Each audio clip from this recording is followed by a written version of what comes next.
Okay, so today we are going to study about gout. What is gout? Gout is a form of inflammatory arthritis. Gout is a form of inflammatory arthritis. Yesterday and day before yesterday we have already read about the rheumatoid arthritis and osteoarthritis. Okay, so gout is a type of inflammatory arthritis. ऐसा क्यों बोलते हैं? Because जो gout के symptoms होते हैं like pain, fever and inflammation, that is similar with the other types of arthritis. Okay, now we come to the next point. जो gout होता है, why it occurs? It occurs due to impaired purine metabolism. Impaired purine metabolism की वजह से gout होता है. Okay, so what happens whenever there is impaired purine metabolism? There is increase in the level of uric acid. Whenever there is increase in the level of uric acid, there is formation of uric acid crystals. Okay हमारी body में जब uric acid का level एक particular level से ज़्यादा हो जाता है, then there is formation of crystals of uric acid and these crystals they get deposited in the joints. Okay, these crystals are also called by the name tophi, TOPHI. Okay, and these crystals are deposited in the joint and this is responsible for the symptoms of gout. Okay, now we have studied that it is gout occurs due to impaired purine metabolism. So what is purine? That we have to understand. Okay, so what is purine? That we have to know. So what is purine? It is an aromatic heterocyclic compound. Purine is a aromatic heterocyclic compound and it includes two very important things. One is the adenine. Okay, now what is adenine and what is guanine? Adenine and guanine किस में आते हैं? These are included in purines. Okay, and adenine and guanine are important nucleotide bases. Okay, इसके अलावा जो purine होता है, it is a very important component of ATP, cyclic AMP, NADH.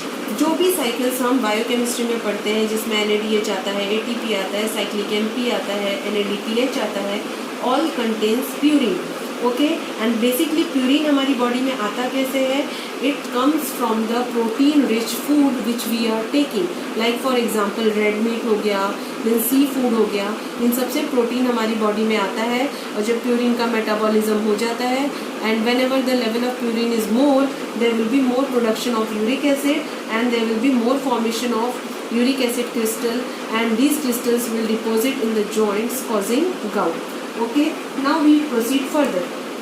You can see I have written here 5 words. Okay, tenosynovitis, bursitis, cellulitis, nephrolithiasis and inflammation. So actually ये है क्या? अगर आप gout देखोगे, it is not a single disease.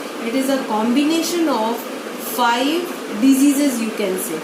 Okay, so gout is a combination of diseases.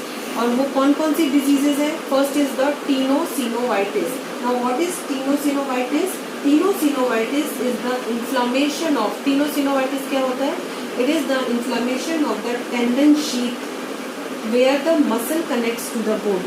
जहाँ पे हमारा muscle bone को कनेक्ट करता है, वहाँ पे जो टेंडन प्रेजेंट होता है, उस टेंडन में स्वेलिंग आ जाती है. That is called as the tenosynovitis. Now what is bursitis? Bursitis जो वर्ड है, आइटिस का क्या मतलब होता है? एनी डिजीज जिसके अंदर आइटिस होता है, इट मीन्स इन्फ्लेमेशन. तो what is the meaning of bursitis? Bursitis मतलब होता है inflammation of fluid filled pads that act as cushion at the joint. जो हमारे joint होते हैं, joint में there is a cushion which is present and ये जो cushion होते हैं they protect the joint and these cushions are made up of और they contain the fluid. Okay, तो जब इस pad में swelling आ जाती है, okay, and these pads are called as the bursae. What they are called as?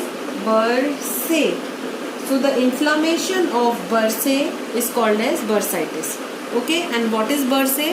Bursae is actually the fluid filled pad which protects the joint or which acts as a cushion for the joint. Okay, now we tenosynovitis is done, bursitis is done. Now we come to the cellulitis. So what is cellulitis? Cellulitis is a very common and potential bacterial skin infection okay. With cellulitis bacteria enter the skin. Cellulitis जब होता है तो इसके साथ bacteria जो होता है it also enters our skin. Next one is the nephrolithiasis. Nephro means it is related to kidney. So nephrolithiasis is the formation of hard materials in the kidney, or you can say formation of stone like material in the kidney.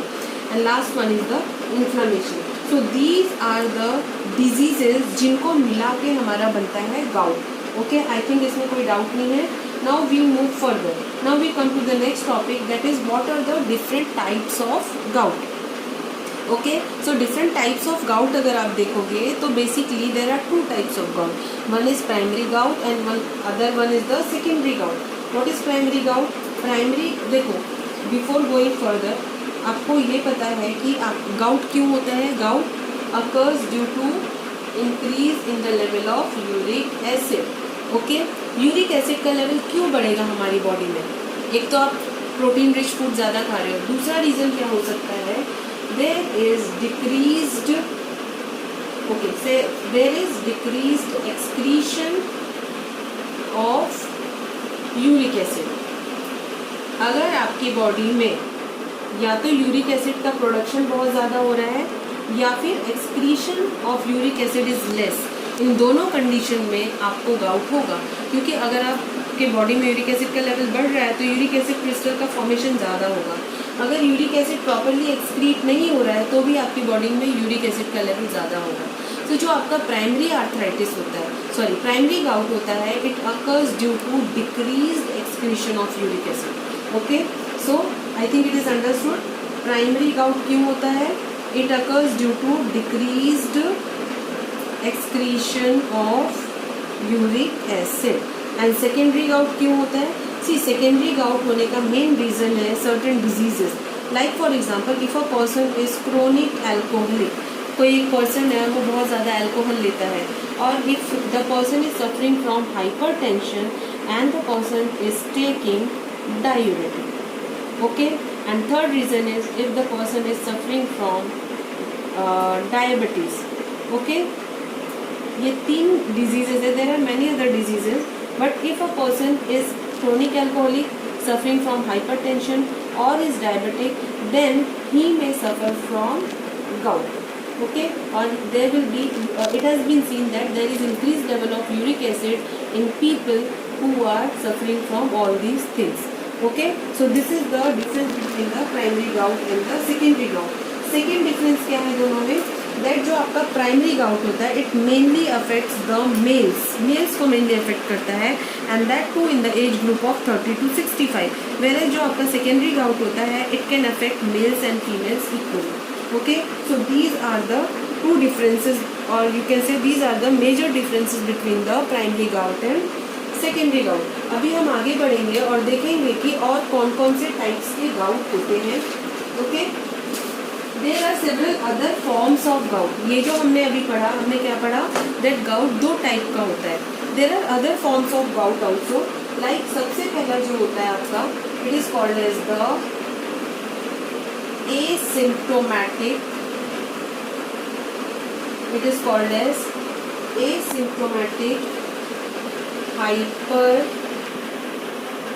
यूरिकेमिया. What do you mean by asymptomatic hyper यूरिकेमिया?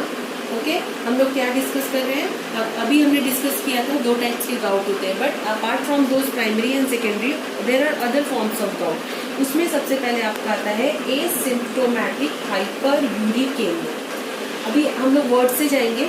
Asymptomatic यानी symptoms नहीं होंगे. Hyper means ज़्यादा यानी increase.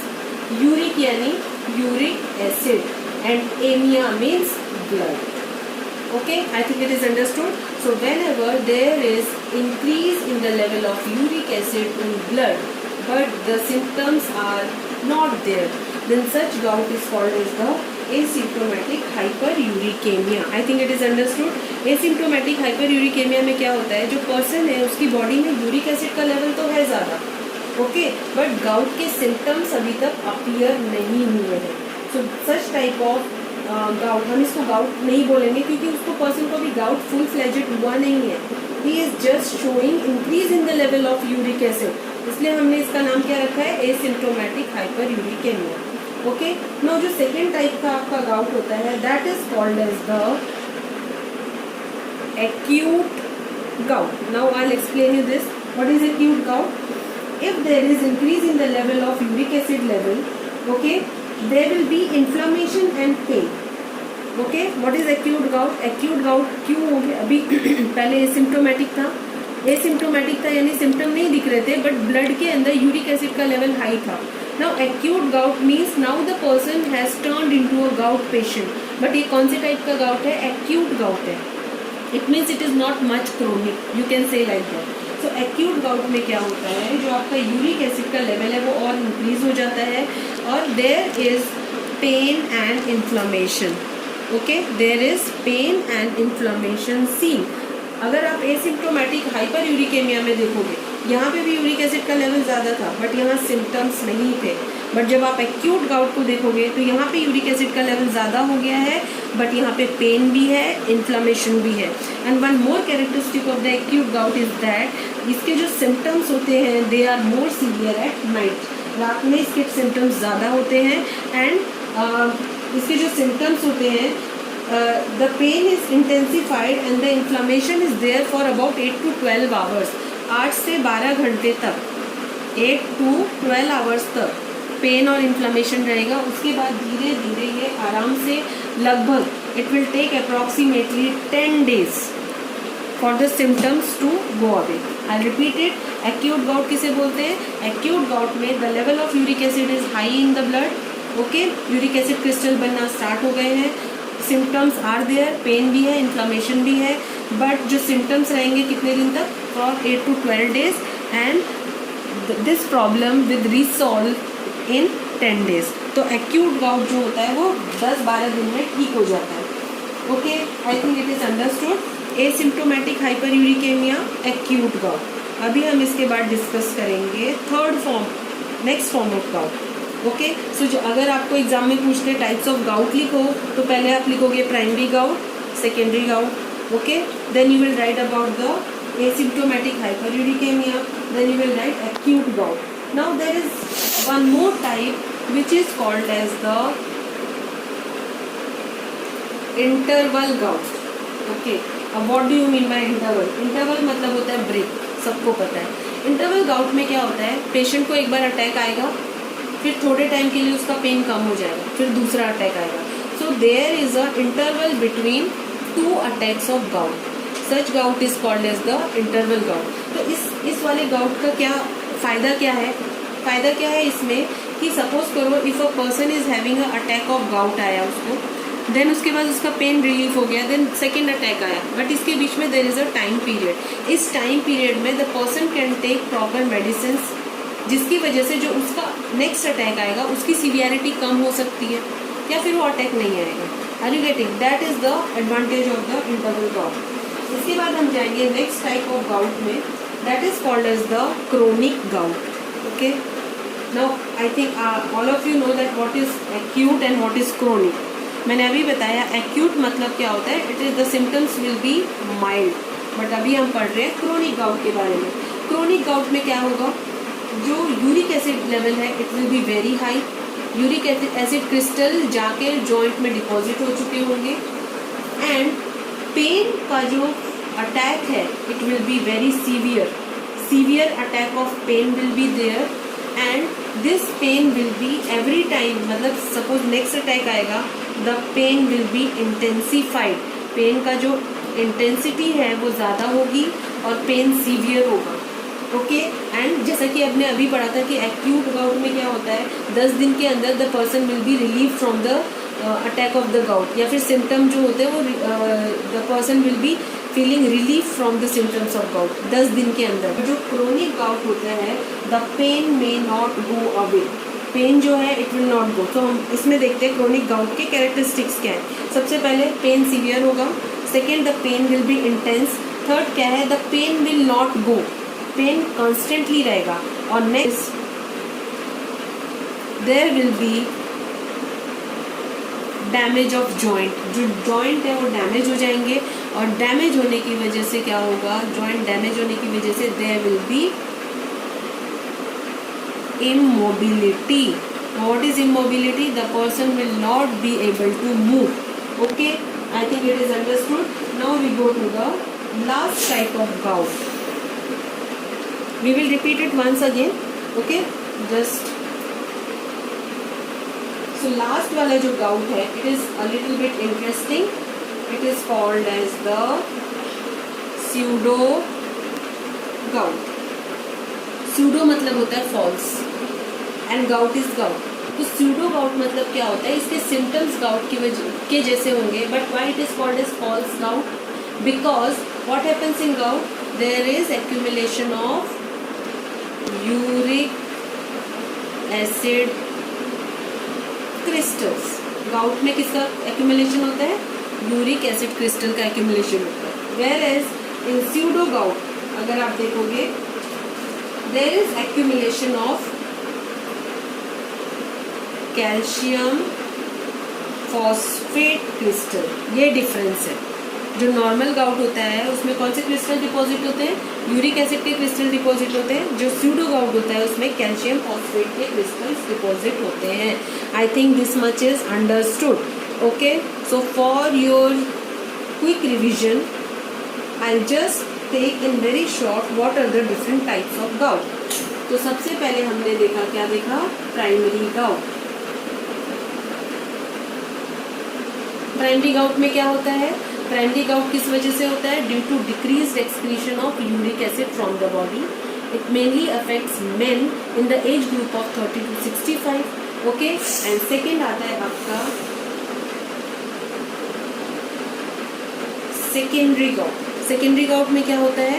Secondary gout is secondary to some disease, like a person is suffering from diabetes, a person is suffering from hypertension and is taking diuretics. ये हम लोग causes में पढ़ेंगे in detail. If a person is suffering from hypertension and is taking diuretics for treatment, then he may suffer from gout. ये हो गया आपका first type primary gout. Secondary gout. Third हमने कौन सा पढ़ा? We have read about the asymptomatic hyper uricaemia. इसमें क्या होता है? इसमें आपके ब्लड में there is increase level of uric acid. Hyper uric, okay, uric acid का लेवल ज़्यादा होगा, बट सिम्टम्स क्या होंगे? सिम्टम्स नहीं होंगे. ओके, तो ये हो गया आपका एसिम्प्टोमेटिक हाइपर यूरिकेमिया. इसके बाद मैंने क्या बताया था आपको? आई have told you about the acute gout. Okay, तो सबसे पहले हाइपर यूरिकेमिया हो गया. अभी what will happen in the acute gout? नाम से ही पता चल रहा है एक्यूट है. एक्यूट है यानी ये क्रोनिक नहीं है, not much severe, but there is pain and inflammation. Pain और इन्फ्लेमेशन होगा यहाँ पे. पहला क्या होगा इसका characteristic? There will be increase in the level of uric acid. Second क्या होगा? पेन भी होगा. थर्ड क्या होगा? इन्फ्लेमेशन भी होगा. ओके, बट जो पेन है वो 10 दिन में आपका ठीक भी हो जाएगा approximately. So this is the characteristic of acute gout. Okay, next हम देखते हैं आपका कौन सा हमने पढ़ा था? Interval gout. इंटरवल मीन्स बीच में ब्रेक होता है. एक गाउट का अटैक आएगा, बीच में ब्रेक होगा, दूसरे गाउट का अटैक आ जाएगा. तो इसका एडवांटेज ये है कि you can take certain medications in between the two pain attacks. Okay, तो ये हो गया आपका इंटरवल गाउट. अब इसके बाद हमने कौन सा पढ़ा था? We have read about the chronic gout. Chronic gout किसे बोलते हैं हम? नाम से ही पता चल रहा है, इट इज सीवियर वन. इसमें पेन भी होगा. ओके, इसमें इन्फ्लेमेशन भी होगा, बट ये जो पेन है वो ठीक नहीं होगा. The pain will be not cured permanently. There will be persistent pain. Pain persistent रहेगा, जल्दी ठीक नहीं होगा.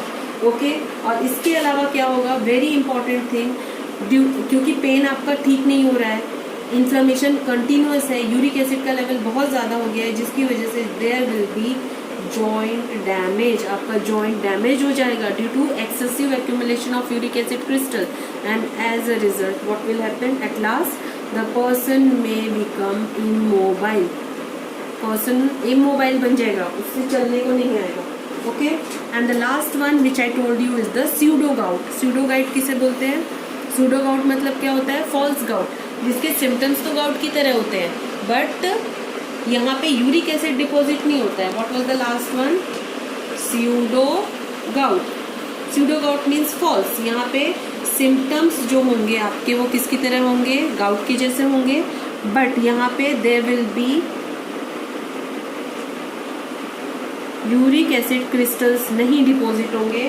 कौन से क्रिस्टल्स डिपॉजिट होंगे? Which I told you, calcium phosphate crystals will be deposited in case of pseudogout. Okay, I think it is understood.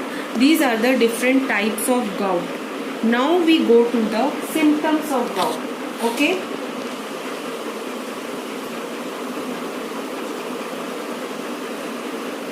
symptoms, आधे symptoms तो already हमने discuss कर लिए हैं, but if you will see, the symptoms are divided into two.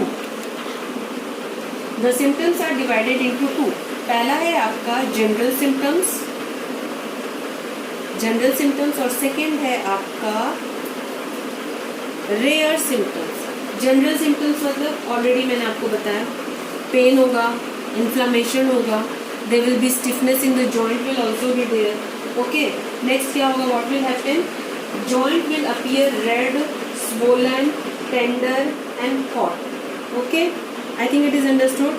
Pen होगा, inflammation होगा, there can be immobility also because of deposition of crystals. और क्या होगा? जॉइंट जहाँ पे आपको स्वेलिंग है वहाँ पे रेडनेस आ जाएगी. ओके, जहाँ पे आपको गाउट का अटैक है, जहाँ पे आपकी यूरिक एसिड क्रिस्टल डिपॉजिट है, वो एरिया जब आप टच करोगे you will feel that it is tender. Okay, so pain हो गया, इन्फ्लामेशन हो गया, इमोबिलिटी हो गया, रेडनेस हो गया, टेंडरनेस हो गया. ओके, नाउ मैंने आपको पहले ही बताया that gout is not a single disease, it is a combination of 5 diseases, जो मैंने आपको पहले ही बताया था. That also you can write in the symptoms.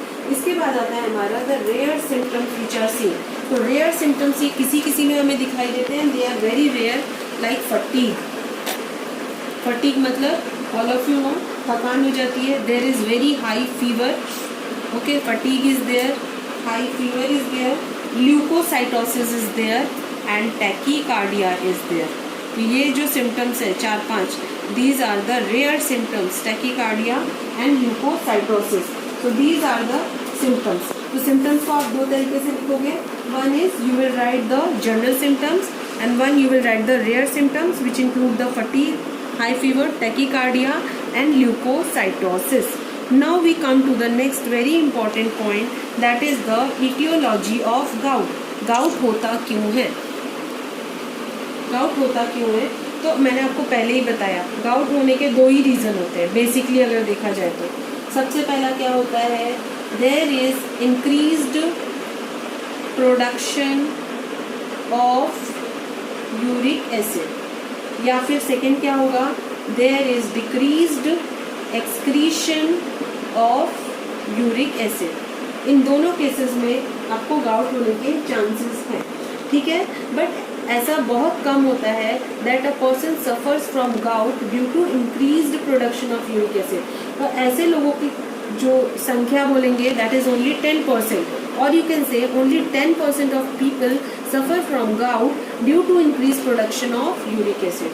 बाकी के जो आपके 90% पीपल होते हैं, 90% पीपल जो होते हैं they suffer from gout due to decreased excretion of uric acid. It is very important. Okay, I repeat it again. This is the first etiology of gout. Gout में क्या होता है, गाउट होने के 2 रीजन्स होते हैं. Either there is increase production of uric acid और there will be decrease excretion of uric acid. So only 10% people are there who are showing the symptoms of gout due to increased production of uric acid. ज़्यादातर gout कब होता है, when there is decrease in the excretion of uric acid. अभी हमें ये पता होना चाहिए कि ऐसी कौन सी कंडीशंस है जिसमें यूरिक एसिड का एक्सक्रीशन कम हो जाता है, क्योंकि ऐसे जो प्रोडक्शन ऑफ यूरिक एसिड की वजह से वो तो केसेस बहुत कम है. हमें कॉन्सेंट्रेट इस पे करना है कि ऐसी कौन सी डिजीजेज है, ऐसी कौन सी कंडीशन है जिसमें there is decrease in the excretion of uric acid. तो इसके लिए I have already told you just the causes of secondary gout. क्या क्या था, if a person is chronic alcoholic, if a person is suffering from hypertension and is on, ये important है, जिनको hypertension होता है उनको गाउट नहीं होता है, जिनको हाइपरटेंशन होता है and they are taking diuretic for the treatment, उनको गाउट होने के चांसेस ज़्यादा होते हैं। ठीक है, नेक्स्ट है आपका kidney failure, renal failure. Okay, we will discuss in detail renal failure या फिर lead poisoning, this is very important, lead poisoning. Okay, so हम लोग ये रीजंस देखेंगे। Then one more is there, nephropathy. Okay, what we are discussing, we are discussing the etiology, we are discussing the etiology। etiology में हम देख रहे हैं कि व्हाट आर द केसेस और what are the condition in which the excretion of uric acid decreases, ये जानना बहुत ज़रूरी है। ओके, सो फर्स्ट रीज़न है आपका when a person consumes large amount of alcohol, जब कोई पर्सन बहुत ज़्यादा अल्कोहल कंज्यूम करता है देन यूरिक एसिड का लेवल बढ़ जाता है। ऐसा क्यों होता है, that I am going to tell you. See actually alcohol is a source of purine, alcohol किसका सोर्स है, प्यूरिन का सोर्स है, and whenever the alcohol is broken down it produces uric acid. Okay, gout किसकी वजह से होता है, due to increase in the level of uric acid, due to increase in the level of purine metabolism. तो alcohol जो होता है it is a source of purine. Okay, alcohol is a source of purine and whenever the alcohol is broken down it produces uric acid. इसके अलावा alcohol also increases the metabolism of nucleotides. आप सबको पता है metabolism of nucleotide means, हमने अभी पढ़ा था कि जो प्यूरिन होता है, प्यूरिन के अंदर कौन सी दो चीज़ें आती हैं आपकी, एडिनाइन और guanine, these are the nucleo base sequences. इसके मेटाबॉलिज्म को अल्कोहल इंक्रीज करता है and that is why it increases the level of uric acid. I think you understood how the alcohol is responsible for causing gout. Alcohol क्या करता है, it increases the metabolism of nucleotide and second it is a source of purine itself. Okay, now the second one which I told you is the hypertension. The person who is suffering from hypertension and is on diuretic therapy, अगर कोई person है उसको hypertension है और वो diuretics ले रहा है तो भी उसको गाउट होने के चांसेस ज़्यादा है। ऐसा क्यों होता है, I tell you what do you mean by diuretic. Diuretic is a class of drug which increases the flow of urine. Okay, diuretics वो ड्रग्स है जो आपके बॉडी से यूरिन एक्सक्रीशन को बढ़ाते हैं। तो अगर यूरिन एक्सक्रीशन ज़्यादा होगा, and what is urine, urine contains large amount of water. अगर यूरिन एक्सक्रीशन ज़्यादा होगा तो क्या होगा, बहुत ज़्यादा पानी आपके बॉडी से बाहर आ जाएगा और आपके बॉडी में जो ब्लड है उसका concentration, the concentration of solute which is present in the blood will increase. Okay, that is the reason there will be the concentration of the blood will increase because water ज़्यादा से ज़्यादा जाएगा, जो solute है वो कहाँ रह जाएंगे, ब्लड में रह जाएंगे, जिसकी वजह से क्या होगा, the chances of gout will increase. And the second very important thing is that there are certain diuretics which are available in market. I will give you the names. Furosemide, furosemide एक diuretic है। Furosemide क्या है, it is a diuretic. Furosemide market name क्या है इसका, Lasix. Okay, Lasix is furosemide and this is the drug which decreases the excretion of uric acid. तो सारे के सारे डायूरेटिक यूरिक एसिड के एक्सक्रीशन को कम नहीं करते, एक दो डायूरेटिक ऐसे हैं विच decreases the excretion of uric acid, the example is Lasix. बाकी के डायूरेटिक्स क्या करते हैं, they increases the flow of urine and as a result more amount of urine will be excreted and the viscosity of blood will increase, the concentration of solute in the blood will increase and it will lead to gout. Okay, now we come to the next reason of gout. Okay, or you can say we will see diabetes. Okay,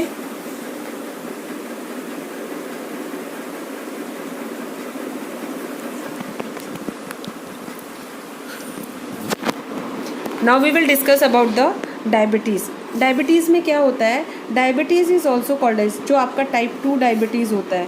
what is type 2 diabetes, type 2 diabetes में basically there is insulin resistance. Okay, diabetes क्या होता है, that we will study in detail. Diabetes में there is insulin resistance. It means what, आपके body में insulin present है but that insulin is not able to do it's work. Okay, so that is why it is called as the insulin resistant diabetes mellitus. Okay, what is the role of insulin in, see what insulin does is it increases the uptake of glucose in the cells. Suppose करो ये आपका cell है, इस पे insulin receptor present होता है. Okay, and here the glucose is present, this is your blood. Okay, अगर glucose को सेल के अंदर जाना है तो वो कैसे जाएगा, डायरेक्टली नहीं जा सकता. पहले इंसुलिन आएगा, insulin will bind with the receptor. जब इंसुलिन रिसेप्टर के साथ बाइंड होगा, यहाँ पे एक स्पेस ओपन हो जाएगी through which the glucose will enter inside the cell. Okay, so this is the role of insulin. Now जिन लोगों को इंसुलिन रेजिस्टेंट डायबिटीज होता है, ओके, इंसुलिन क्या करता है, what is the role of insulin in development of gout, वो हमें समझना इंपॉर्टेंट है. Actually, insulin stimulates the uric acid absorption, okay, by regulating urate transporter. हमारे organs में, like हमारे urinary system में, there are urate transporters which are available. Insulin क्या करता है, ये uric acid absorption को increase कर देता है, हमारी बॉडी में इंक्रीज कर देता है यूरिक एसिड अब्जॉर्प्शन. तो यूरिक एसिड यूरिन के थ्रू बाहर जाने के बजाय जो यूरिक एसिड है कहाँ आ जाता है, ब्लड में आ जाता है. Okay, so that is the role of insulin. I repeat it, what is the role of insulin in the development of gout. Insulin increases the absorption of uric acid in the body with the help of transporters, and as a result what will happen, the insulin, the uric acid will not be excreted from the body and its level will increase in the blood. Okay, इसके अलावा if you will see the other etiology, दूसरी और क्या क्या causes हो सकते हैं. I think this much is understood. मैंने आपको फर्स्ट बताया production of uric acid, excretion of uric acid. उसके अंदर मैंने आपको बताया how the insulin is causing gout, how the in hypertension gout occurs, किसकी वजह से होता है, डायूरेटिक की वजह से. अगर सपोज करो आपकी किडनी में कोई डैमेज है, if there is renal failure, then how renal failure is responsible for gout. अगर किडनी फेल होगी then uric acid will not be properly filter. Properly filter नहीं होगा तो क्या होगा, uric acid will not go out of the body and it will remain in the blood. As a result what will happen, the person will suffer from gout. Okay, next आता है आपका family history. Genetics play family history. Genetics also play a very important role in gout. Okay, next very important factor or cause is obesity. If a person is obese, okay, अगर कोई person overweight है तो उसकी body में ज़्यादा fat होगा. And uric acid is a metabolic waste product of the fats. Okay, what is uric acid? जो person obese होगा उसमें फैट का लेवल ज़्यादा होगा. फैट का जब मेटाबॉलिज्म होगा तो uric acid will be produced as a by product, and this uric acid is responsible for causing gout. I think it is understood. Okay, so these are the different etiologies of और causes of gout. I repeat in short. First cause क्या था, either the production of uric acid, what I told you, either there is increased production of uric acid or there is decreased excretion of uric acid, or certain diseases which I told you like alcohol. Alcohol क्या करता है, alcohol causes the metabolism of nucleotide and it is a source of purine also. Second मैंने आपको बताया diabetes के बारे में. what is the role of insulin? Insulin क्या करता है, it increases the absorption of uric acid in the body. Third मैंने आपको बताया हाइपरटेंशन along with diuretic. जो लोग डायूरेटिक लेते हैं उसकी वजह से कैसे होता है गाउट. डायूरेटिक्स की प्रॉपर्टी क्या होती है, they increase the flow of urine. Urine ज़्यादा बाहर जाएगा बॉडी के तो जो हमारा ब्लड है उसमें सॉल्यूट का लेवल बढ़ जाएगा एंड यूरिक एसिड भी बाहर नहीं जाएगा, जिसकी वजह से क्या होगा, there are chances of gout. फिर मैंने आपको एक ड्रग के नाम बताया, Lasix. Lasix is a widely use diuretic and Lasix जो होता है it decreases the excretion of uric acid. Okay, so I think it is understood. फिर मैंने आपको बताया if a person is obese then there are more chances of gout. because purine is produced as a result of byproduct of the fat metabolism. Okay, I think the causes are understood. The symptoms I have told you. Okay, now we come to the complications of gout. So complications में there may be kidney stone, there will be recurrent gout attack, there will be cataract. Okay, इसके बाद हम लोग directly आते हैं pathogenesis of gout, which is very important and I would like all of you to pay concentration here. Okay, तो मैंने आपको पहले ही बताया है कि गाउट क्यों होता है. That we will see the pathogenesis. तो गाउट किस लिए होता है, we will see here the 3 things. Now we will see here the 3 things. We will see the pathogenesis. First है आपका increased production of uric acid. Okay, ये आपकी बॉडी में हो रहा है. सेकेंड मैंने आपको कॉज बताया, decreased excretion of uric acid. तीसरा कॉज जो हमने अभी तक डिस्कस नहीं किया, that is the medication. We have discussed about Lasix, but there is one more drug जिसका नाम है एस्प्रीन.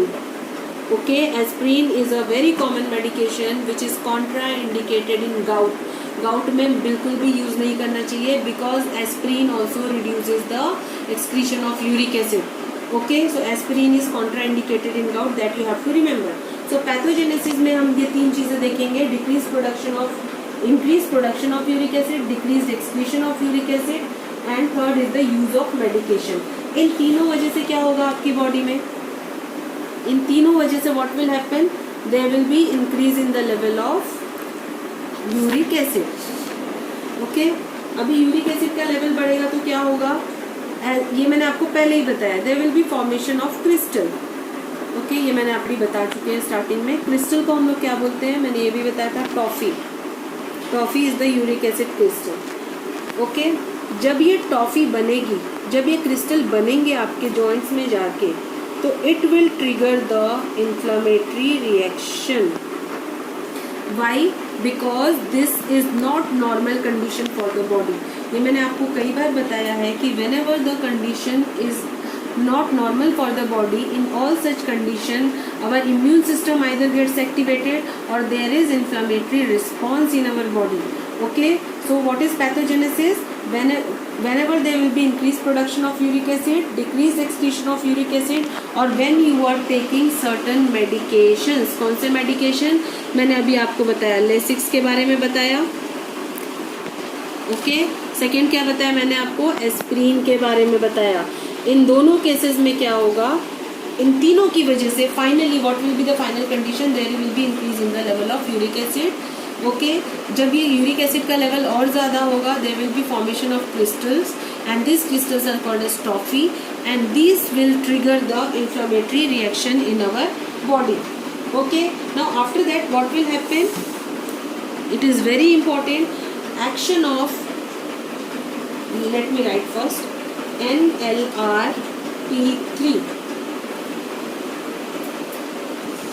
inflammasome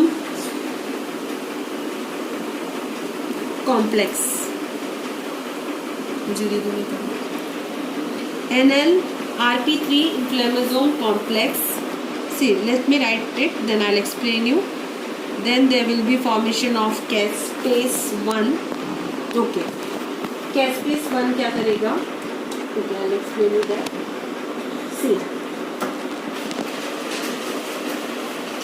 आपको यहाँ तक कोई डाउट नहीं होगा आई थिंक, ठीक है. I will look here. So जब आपके बॉडी में इन्फ्लेमेटरी रिएक्शन ट्रिगर होगा, then there will be formation of, there is, I'll repeat it once again, the pathogenesis. Whenever there will be increased production of uric acid, decreased excretion of uric acid, or whenever you are taking certain medication, then there will be increase in the level of uric acid.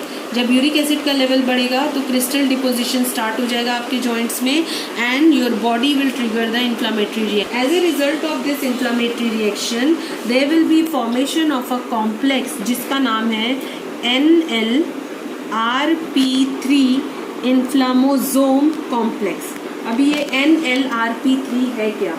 NLRP3 है nucleotide binding domain. It is a nucleotide binding domain like receptor protein. It is a type of receptor protein. Okay, nucleotide binding like receptor protein. Okay, nucleotide binding domain like receptor protein. So it is a type of receptor, and receptors are nothing but these are the proteins. Okay, so whenever there will be activation of inflammatory reaction, there will be formation of a complex जिसका नाम है NLRP3 inflammasome complex. Okay ये जो complex है it will activate caspase. It will activate what? Caspase 1. Now what is caspase? ये already we have discussed this already in the chapter cell injury.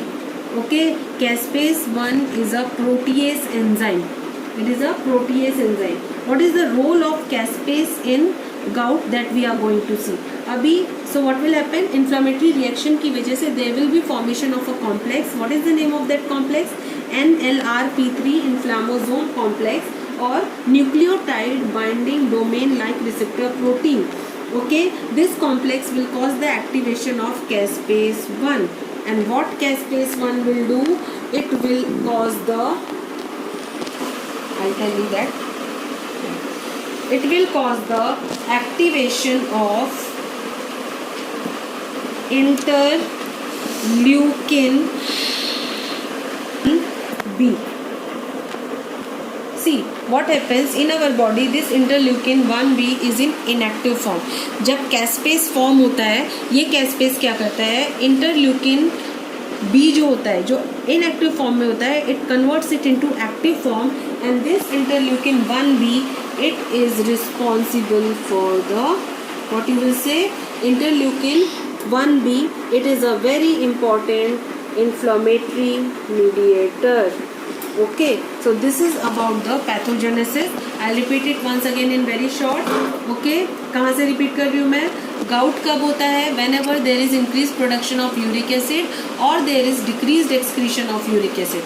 okay, or when you are taking certain medications like aspirin or Lasix. aspirin is contraindicated in gout because it decreases the excretion of uric acid. इन सब reasons की वजह से क्या होता है? There is increase production of uric acid, there is formation of uric acid crystals which are called as tophi, and as a result जब ये crystal form हो जाते हैं आपके जॉइंट में, the body triggers the inflammatory reaction. okay, and due to this inflammatory reaction there is activation of, or you can say there is formation of NLRP3 complex. there is formation of NLRP3 inflammasome complex, and this complex causes the activation of caspase 1, and this caspase 1 causes the activation of interleukin 1B, which is the important inflammatory mediator which plays a very important role in the pathogenesis of gout. I think this much is understood. So this is the pathogenesis of gout. Now we come to the last point, that is the treatment of gout. okay, like I have told you in rheumatoid arthritis already कि जब भी आपको कोई भी disease treat करनी है, आपको अगर सिम्टम्स पता है तो you can easily treat the disease. Okay, so how you will manage gout? सबसे पहले आप क्या करोगे? You will avoid the food which contains the purine. सबसे पहला क्या है आपका? You will check your food habits. If you have to manage the gout, you will have to check your food habits.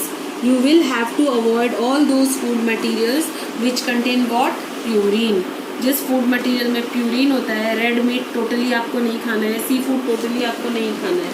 इसके अलावा क्या खाना है आपको? You have to increase the intake of vitamin C, you have to increase the intake of dairy products. Okay, milk वगैरह ज़्यादा लेना है. Okay, then after that you have to control alcohol consumption. alcohol consumption को you have to say no. and after that if you come, these are the lifestyle modifications which you have to do. apart from that what you can do, you have to use certain drugs. अभी what is the major symptom of gout? that is the pain. pain के लिए आप कौन से drugs use करते हो? you are using a class of drugs which are called as the non-steroidal anti-inflammatory drugs. जिसमें आता है आपका aspirin, paracetamol, Brufen, naproxen, diclofenac. There are number of drugs, but as I have told you, you don't have to use aspirin. It is a strict no, because it is contraindicated. Why it is contraindicated? Because it decreases the excretion of uric acid. It decreases the excretion of uric acid. Apart from that, आप कौन से drugs use कर सकते हो? You can also use the steroids. Okay, you can use the steroids also, like methylprednisolone use कर सकते हो. And you can use a very important drug for diabetes, जिसका नाम है probenecid. What is probenecid? It is a drug जिसका खुद का कोई रोल नहीं होता है बॉडी में, but it increases the excretion of uric acid. This drug will increase the excretion of uric acid. And the last drug, there are many drugs, but this much is sufficient for you. One more you can remember, that is the colchicine. Okay, so these are the drugs. Actually, probenecid is also called as the uricosuric drug. Uricosuric drug means it will increase the excretion of uric acid. Okay, so our chapter gout is completed. If there are any doubts, you can ask me later on.